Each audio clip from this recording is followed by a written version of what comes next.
Football is, more than any other game, a team sport. You can put up 2,000 yards on the ground, 22 sacks, even have a dominant season from under center, and it'll be discarded like trash if your team doesn't achieve the same level of success. Well, let's wipe these off and take a bite. Here are the 5 greatest wasted seasons in NFL history. Real quick, I want to tell everyone about my coffee. Yes, this is my actual coffee, Benchwarmer Brew, the 5 Points Blend. It's made from ethically sourced Arabica beans and is absolutely delicious. Seriously, ask anyone who's tried it. Right now I'm running a special promotion, 15% off the 5 Points Blend.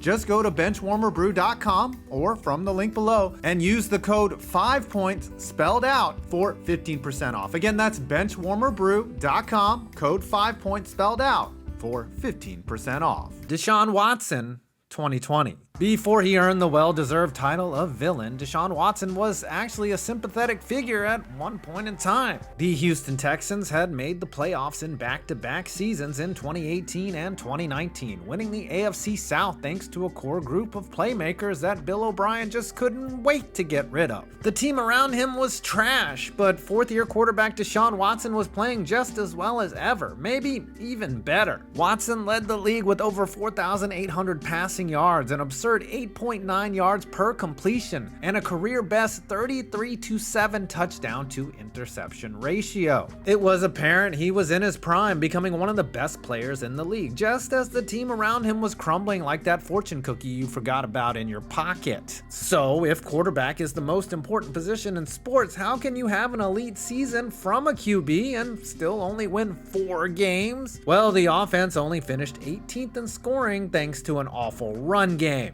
Pair that with a bottom 6 scoring defense and 8 one-score losses, that's a recipe for exactly how to ruin one of the best quarterbacks in the league. Of course, that lack of support is exactly what precipitated Watson's exit from Houston. After 4 years as a Texan, he demanded a trade, and after nothing particularly interesting happened in the meantime, he eventually got that trade and a fully guaranteed contract with the Browns, a team that saw what Watson did in Houston and thought, man, that could be us. Cortez Kennedy, 1992. Just like his dominant year in 1992, the late Cortez Kennedy is one of the greatest forgotten Hall of Famers to ever grace Canton. Seattle in the early 90s was a hotbed for music, dirty flannels, and basketball, but not so much for the Seahawks. In 92, the team hit a low point, scoring an abominable 8.8 points per game on offense, worst in the league and third worst in the history of the NFL. Somehow, despite never scoring more than 17 points that year, the Seahawks managed to win a pair of games that season, with Kennedy leading the charge in both. The third-year defensive tackle was a force of nature, picking up 14 sacks and forcing 4 fumbles, cruising to a Defensive Player of the Year award on the league's most dreadful, shitty team. Unfortunately for the Hawks, one of those 2 wins came against the also awful Patriots, which vaulted New England over Seattle for the rights to the number 1 overall pick in 1993 in a win so pyrrhic it would have made Lovie Smith smile in approval. The Patriots drafted future 4-time Pro Bowler Drew Bledsoe out of nearby Washington State, while the Seahawks were forced to settle for Notre Dame quarterback Rick Meyer, dubbed the next Joe Montana, who finished his career with 26 more interceptions than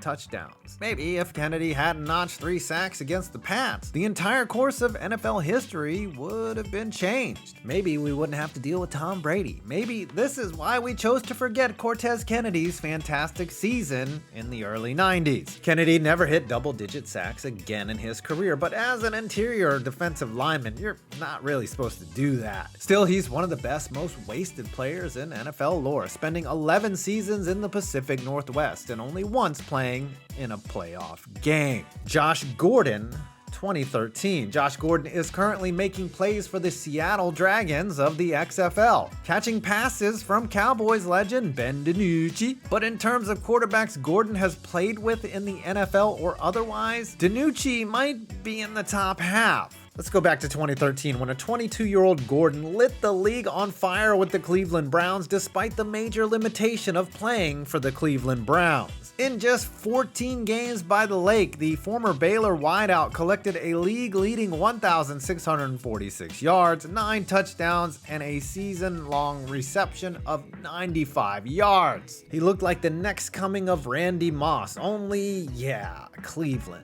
Gordon's otherworldly season peaked in weeks 12 and 13, where he went off for 237 and 261 yards in back-to-back games against the Steelers and Jags, both L's for Cleveland. Keep in mind, this was with a rotating cast of quarterbacks that included such NFL legends as Jason Campbell, Brian Hoyer, and Brandon Smokin' the Weeden, a 30-year-old former first-round pick playing in his second NFL season. He was like 80 when this picture was taken. So even though Gordon finished with an All-Pro nod, his team finished with just 4 wins, setting themselves up perfectly to spend first-round picks on franchise changers like Justin Gilbert and Johnny Manziel. As for Gordon himself, he never returned to anywhere near his 2013 dominance. He was suspended in 2014, 2015, and 2016, finally achieving some semblance of a comeback when he joined the Patriots and earned a ring in Super Bowl 53, a game for which he was unironically suspended. Chris Johnson, 2009. Back in 2009, only 5 players had ever rushed for 2,000 yards in a single season. The Juice sliced through that amazing feat in just 14 games. Eric Dickerson shattered that record a decade later, and Barry Sanders, Terrell Davis, and Jamal Lewis all broke the 2K barrier around the turn of the millennium. We remember those seasons just like we remember Adrian Peterson's masterful 2,097-yard campaign where he dragged the Vikings to the playoffs just months after tearing up his knee the previous season. There's one 2,000-yard campaign that doesn't get its due, well, unless you played fantasy that year. The great philosopher Gus Johnson once posited that Chris Johnson had "getting away from the top speed."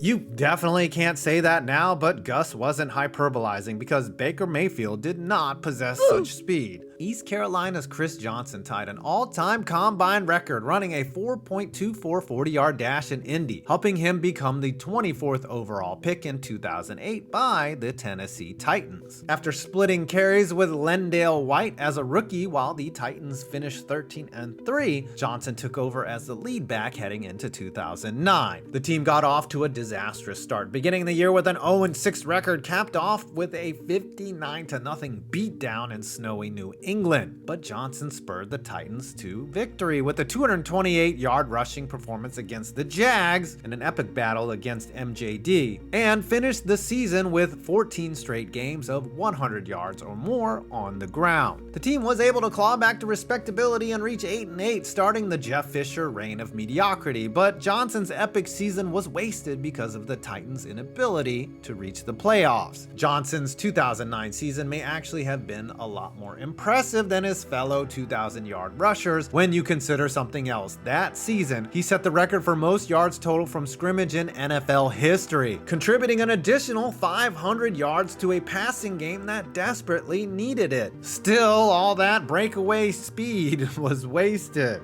And finally, our most wasted season. Jared Allen. 2011. Jared Allen's journey in the NFL was exactly that, a journey. Picked out of Idaho State in the 4th round of the 2004 draft as a long snapper more than an edge rusher, Allen proved he would be a defensive mainstay in the NFL. But despite a first-team All-Pro selection in 2007, the Kansas City Chiefs traded Allen to Minnesota, where his team faced some serious ups and downs in the win column, as is a Vikings tradition. Allen peaked at age 29 in 2011 when he tallied an astounding 22 sacks, which is even more impressive when you consider he did it for a 3-win team that wasn't exactly able to pin their ears back with a lead. And even more impressively, he got to 22 sacks without Brett Favre fainting like a terrified goat on his last one. Allen was thoroughly unblockable in his last game of 2011, recording 3.5 sacks despite being double and triple teamed by the Bears like his name was Piper Perry. Even though he came off a half sack, aka John Kruk, away from Michael Strahan's record, Allen was beaten out for Defensive Player of the Year by Ravens linebacker Terrell Suggs, who finished with 8 fewer sacks but a more well-rounded stat sheet and a better team. Allen's career wasn't spent toiling away on subpar teams. He made the playoffs in KC, came within a dumbass Brett Favre throw from a Super Bowl berth in 2009, and got a chance to compete for a Lombardi in his last game as a pro. Perhaps fittingly, he played a minor role on a dominant team in Carolina, coming a game away from a storybook ending to a great career. What a waste. Well, I hope you enjoyed this video. Please do not forget to like, comment, and subscribe. I'm 5 Points Vids, and you made it to my next video.